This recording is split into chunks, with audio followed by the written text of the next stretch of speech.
బరాబర్ వాళ్ళే బాధ్యులు. వాళ్ళ హత్యనే ఇది ఆత్మహత్య కాదు, వాళ్ళు హత్య. ఇది రాబందుల రాజ్యం. ఇది పాలకులు పాపాత్ములు అయితే ఇగో ఫలితాలు గిట్లనే ఉంటాయి. గిట్లా ఆత్మహత్యలు, అబద్ధాల ముచ్చట్లు, దొంగ మాటలు,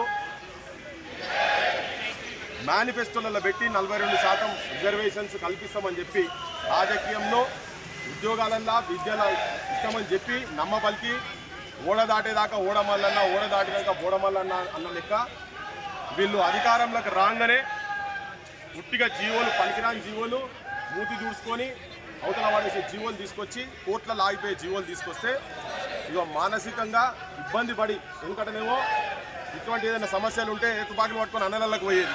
69 ఉద్యోగం తర్వాత తెలంగాణలో అదే జరిగింది కదా. ఇప్పుడు ఏం చేయాలో నిస్సహాయ స్థితిలో ఇటువంటివి జరుగుతూ ఉన్నాయి.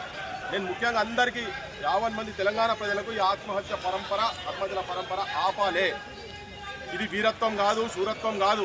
కథనాన శత్రువుల కుత్తుకల నవలీల ముత్తరించే బలం మత్తులేలిన భూమి వీరులకు కానాచిరా తెలంగాణ సూర్యులకు మగచాల రాని.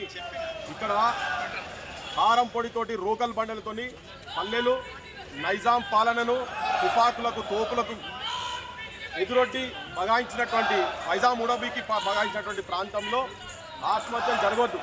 ఆత్మహత్యలతోటే కనుక నిజంగా మన హక్కులే కనుక వస్తాయంటే